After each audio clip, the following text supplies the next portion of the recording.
the most that you can do is prepare and plan, and I always play out the worst case scenario. So that's what I do, that if the worst case scenario happens, how will I solve for that in the moment? And then if you're willing to take that risk and that leap of faith, and you've played out the worst case and you've got yourself a solution, I think the anxiety will always be there.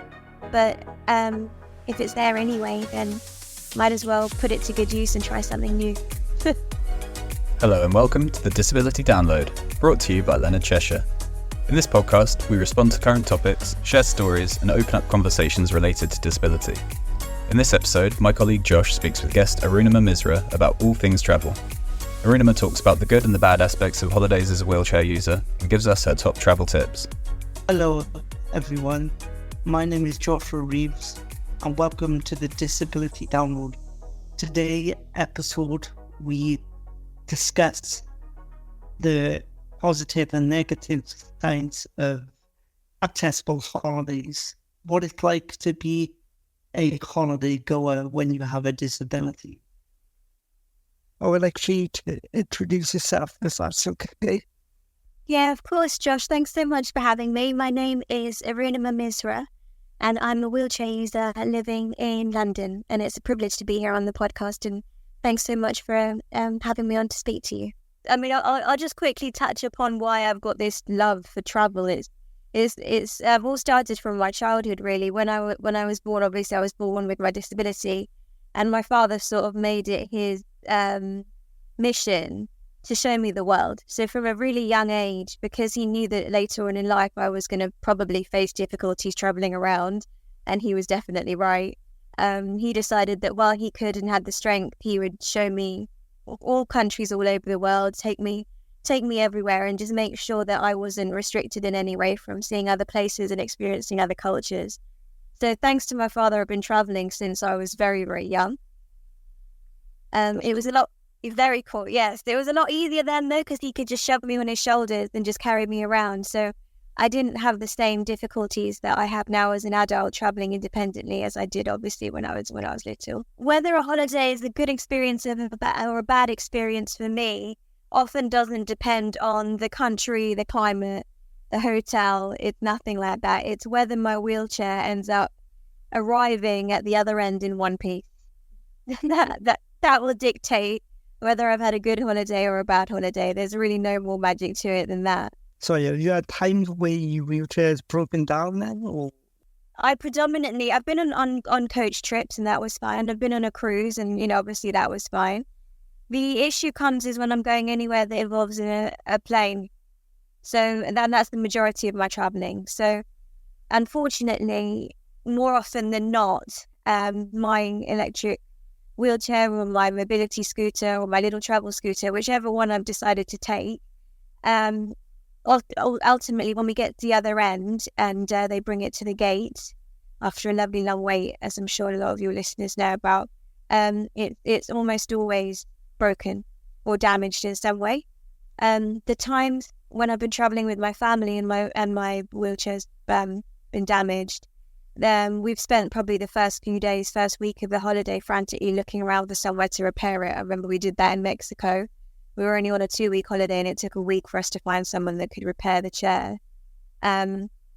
So whilst I've not had to go back home before, it certainly does put a real dampener on the holiday, and for me and also for my whole family, really. It's not fair on them. But that's always what we've done, is we've tried to look for somebody local as soon as we get there to try and fix it. In terms of the research, do you research for these repair people? Because I want to know whether do you research and plan your holidays to ensure that accessibility is there as a wheelchair user? Because for myself, it's kind of a struggle sometimes. No, that's a really good question. I think when I'm traveling with family, I don't, because I've got the safety net of having them all around me. Whatever they book, I can almost guarantee that it's accessible. And if it's not, then I know that I've got an army of people that, ready to help and to carry things and carry me around. So I don't plan necessarily on our family holidays, especially because these are always booked by my brother or my sister, and so they take the reins. But when I'm traveling on my own, which I've started to do more and more in the last 3 or 4 years, that's when I have to start researching. I've started to research sort of, wheelchair repair companies in wherever I'm going, or wheelchair hire just in case something goes wrong. I always have to try and get Airbnbs that are accessible, but that's difficult because especially if you're going to kind of far-flung places. I go to the Caribbean a lot, and you don't get wheelchair accessible villas as standard over there. So yeah, it does involve quite a lot of prior homework. Yeah, I've been to Antigua before, and I remember this one place I stayed. We were accessible, but they made it accessible by knocking down a shower room to let my shower chair get in, and I can't imagine that they wouldn't be able to do that in the UK. I mean, that's very accommodating. That's amazing. Yeah, and it was, and I was honoured that they did that. But yeah, I just and it is kind of hard when you go to a country that when you do the research, what is their accessibility like? What is the government like? How do they treat disabled people? And then you think, whoa, don't really want to go to this country, but then you do because it excites you, because you just want to see how disabled people live their life there as well. No, of course. Yeah. And I think you can relate as a fellow disabled person yourself. It's very easy to get stuck in a comfort zone and just go to the same places that you're comfortable with. I mean, that's traveling, and for me, that's in my daily life. I'll go to the same restaurants, I'll go to the same pubs. So, you're right, to try and avoid that monotony. I don't see why disabled people can't have the same freedom of movement. It's just we're so restricted by the environment around us. My friends always said to me to get out of my comfort zone. What are the biggest challenges that you mentioned? The biggest challenges is the airport and stuff. But how did you overcome them challenges when your wheelchair turned out damaged or not working at the other side? So I've done a lot of research, not only into holidays but also into travel scooters. So I've spent a lot of money trying and testing various different scooters that fold up, that are allowed on planes, that are lightweight, things that I can maneuver myself and that have, the least possible chance of getting damaged. So I've burned through scooters and, through trial and error, found a couple that seem to do the job. So in that regard, I'm trying to get over the hurdle of the damage, but then nothing is guaranteed. And to be honest, if you ask me, have I found a magic solution to the problem? I really haven't. I still get exactly the same anxiety every single time I travel. I'm stressed. I get upset. When we land, I'm not happy. I'm just waiting with dread just to wait and see what's happened to my chair. And it's not until I'm sat in it, the keys in the ignition, and I press go, that I am calm. So I don't think I've found a solution actually to the problem, to be honest. I just have to push through it. Yeah, and that's nervous for a lot of us. I guess the listeners for us listening, if you were happy to share your stories as well with us, that'd be great, because it's just positive and negative, but also then the story that you said about your wheelchair, about the anxiety. I've had that several times where I'm like, well, what if I land now and I can't even move? I can't even go in wheelchair working because I can't bear weight. So I would be literally just being stuck. But like I said, it's just that fear and anxiety, and thinking on me for traveling. I don't want to be like, obviously, but when you share this, but in terms of if you can't bear weight, as a disabled person, they make you hold your bladder until the journey's over. So I can hover around on crutches for very short distances, but it's very, very short. So like, say for example, if we docked, if we landed and it was on one of those, we landed on the runway, where they get the stairs, and the people walking up and down those stairs into the plane. Like, I wouldn't be able to do that in a million years. Yeah. So I've been lifted on and off planes like that before, and that was pretty scary. Like that, I didn't enjoy that at all. Makes you feel like if you're Hannibal Lecter from Silence of the Lambs. Yeah, it's not a fun experience. No. But yeah, I do feel like, holidays are things that people look forward to. You're supposed to go with excitement and enthusiasm, and it's a break from the day to day and the monotony. But nobody wants to start their holiday with chronic anxiety and stress, do they? No, they don't, and that's the problem. Is that I don't think that it's that. No, the world is not fitted for disabled people to go on holiday, and it's really annoying. And I see that, but it needs to change. But yeah, do you advocate for this change anyway? Are you an advocate, and do you advocate for better accessibility on your travels? And if there's been times where you have advocated or campaigned or put on social media that this place ain't accessible or is accessible. So, for a long time, I think I just decided that it was something that I would inevitably have to put up with.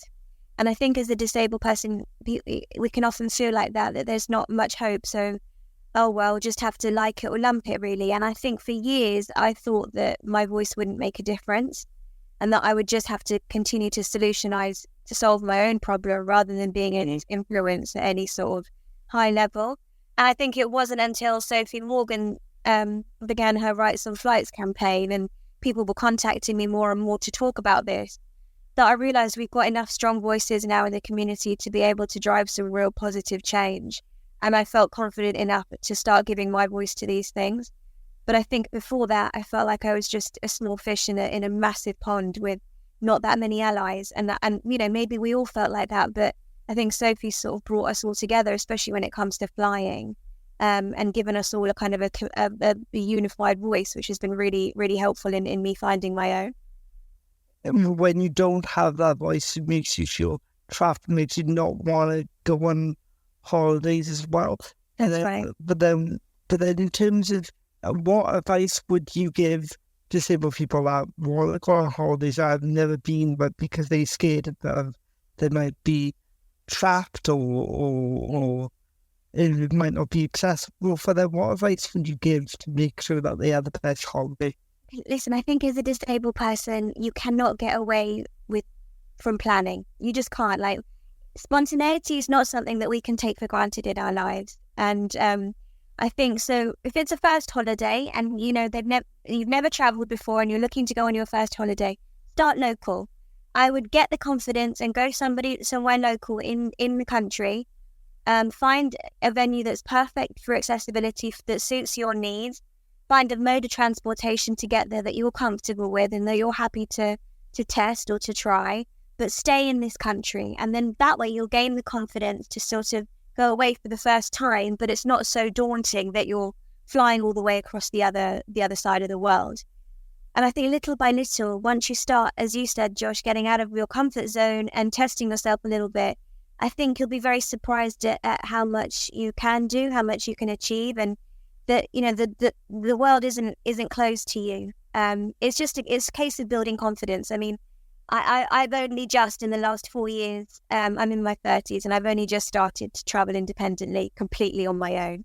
So it's a journey, but it's worth starting. How is that like that? Because being as a disabled person myself and someone that potentially wants to go on their own with a friend and stuff, because I was thought I have to go with family or I have to go with support. But was that always a concern for you? Because I just think to myself, what if I get, if something goes wrong and stuff, obviously, do you have that anxiety? I don't think I ever don't have that anxiety, whether I'm travelling or not. I think I have that permanently running through me on a daily basis, 24/7. When I'm out and about, what if my wheelchair breaks down? What if something goes wrong? What if someone takes my phone? You can't run after them. I'm just constantly anxious. But I do think that it's often, and it's very easy to become trapped by that anxiety.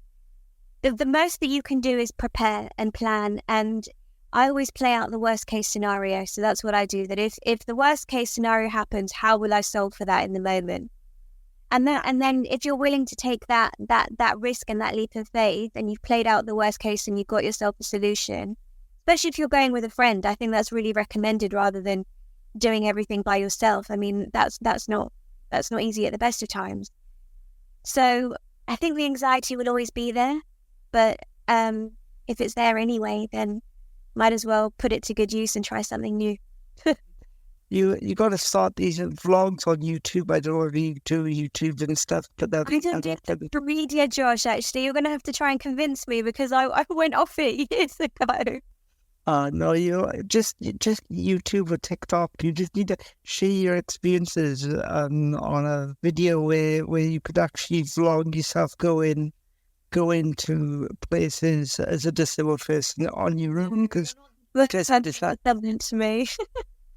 But it's getting away that stigma as well. And well, I'm on my own. Do you know what I mean? And I don't need my family to obviously cater for me. Do you know what I mean? And that's completely. Yeah. And it's just that misconception.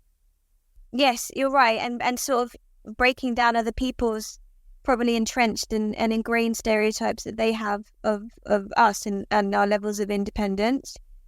But I mean, I will say to you, Josh, I'm not saying it's easy. I will be completely brutally honest with you. I'm not sat here telling you that it's a dream and that, it's the best experience ever in my life and that every time I'm really excited about traveling on my own. I'm almost doing it to prove to myself and to society that it's possible. But, I get really, really frightened every single time I go. I'm always anxious. And I'm always thinking, oh my gosh, is it really worth it? But I've grown so much in confidence, and I think for that reason it's worth it. Before we continue on with today's podcast, we would like to get some information from one of our listeners. Now, this guy, called Kyle, went to Germany, who has autism, and is keen to encourage disabled people to travel. And he has sent us a video of what it is like to be in Germany. This is my second trip abroad, and I'm here in Lutzingen, Baden-Württemberg in Germany, as part of my second twinning trip with the Welsh, the French, the Hungarians, the Swiss, and the Germans. It's been absolutely fantastic here. Been here since Friday, and then coming back today, but we're here, and I've done 28-mile bike rides, drunk loads of German beer, got to know the locals, and it's been absolutely fantastic. And there's over 80 nationalities here. And I think in regards to traveling and in regards to a disabled person, disabled people, they can travel, and they're not just subject to where they live. They can enjoy whatever they do in terms of traveling. And I think if autistic people can push the barriers of national travel, even international travel, and it's great to be in Germany. But I think to myself in the end, with going international in other cultures, my poor liver. I drunk so much German beer.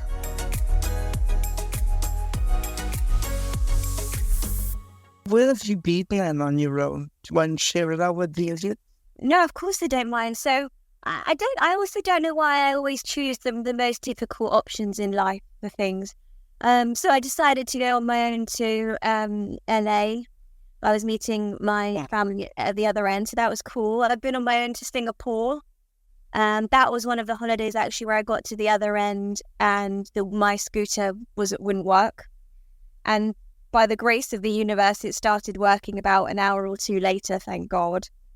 I've been recently to the Dominican Republic, so I go there a couple of times a year at the moment. That's tricky because I used to have to get 2 flights, so I would stop off in New York and then get a flight from New York to the Dominican Republic. I've now decided to just go direct because the 2-flight thing, if 1 flight causes me like the amount of anxiety that it does, imagine 2. So I've decided to just go directly. I hate train changes. Never mind. Oh, it's change. no, it's the worst. Any change is awful for me. I don't like it. Singapore. What was that like, especially to experience that on your own and stuff? What was it like the accessible routes like? So Singapore, access was actually really good. They're smart, they're slick.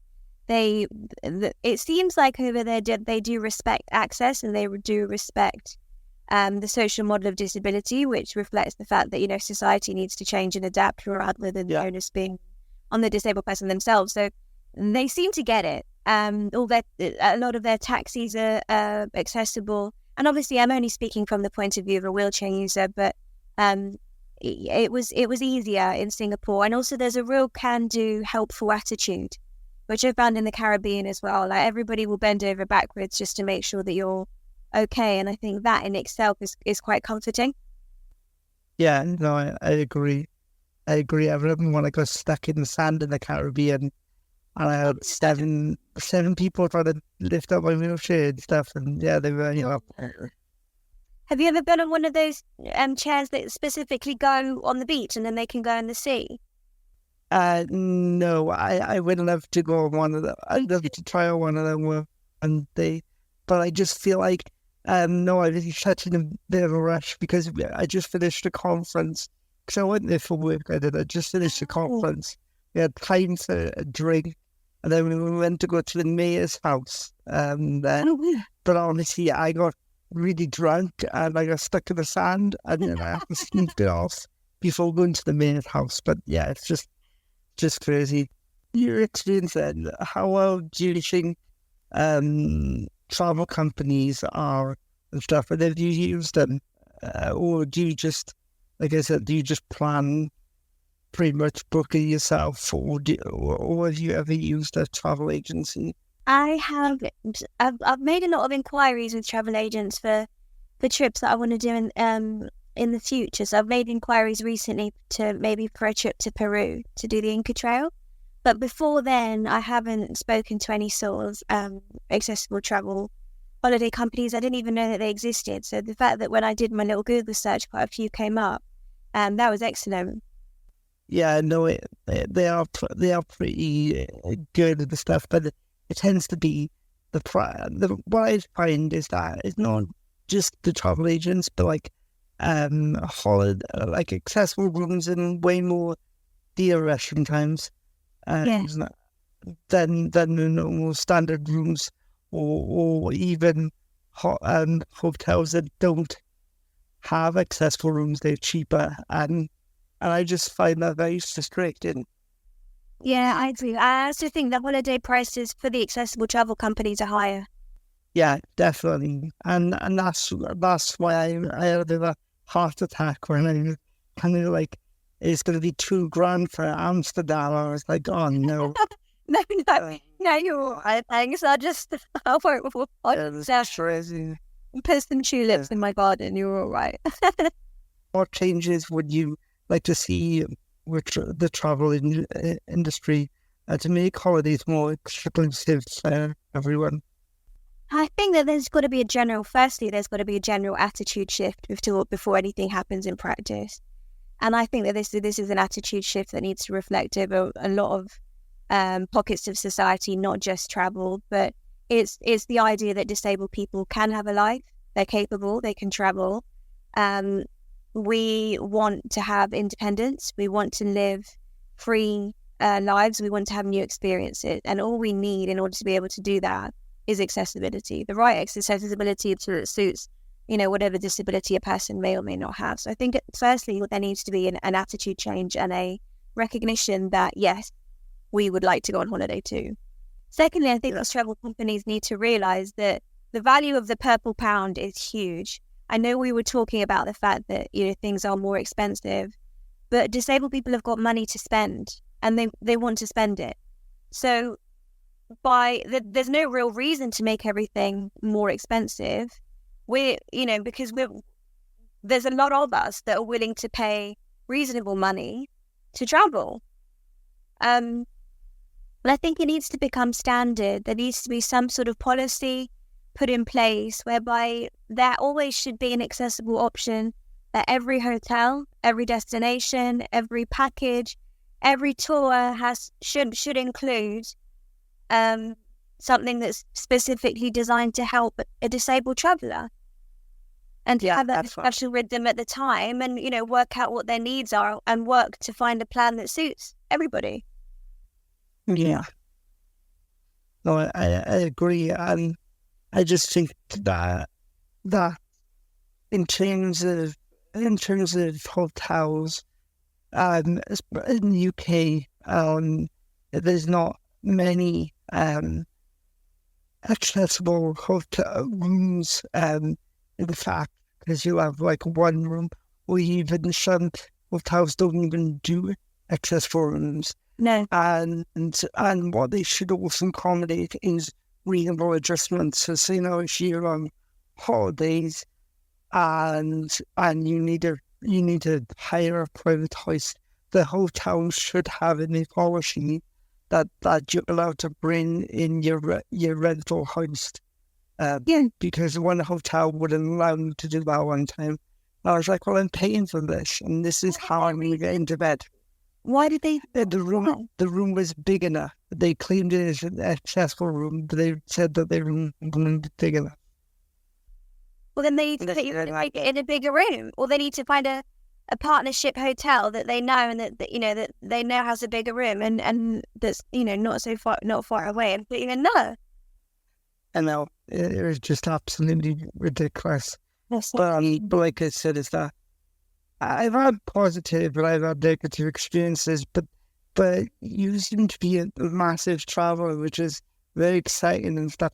Before we close today's podcast, I just want to ask you if you could suggest to our audience and myself top 3 broad holidays to go if you have a disability. Oh, sure. Okay. So first of all, let's keep it local. So let's give everybody a local sort of destination, which I really enjoyed, was the New Forest. So I've been on holiday to the New Forest. It's a lovely, foresty, woody area in the south of England. Very calm, very peaceful, very tranquil.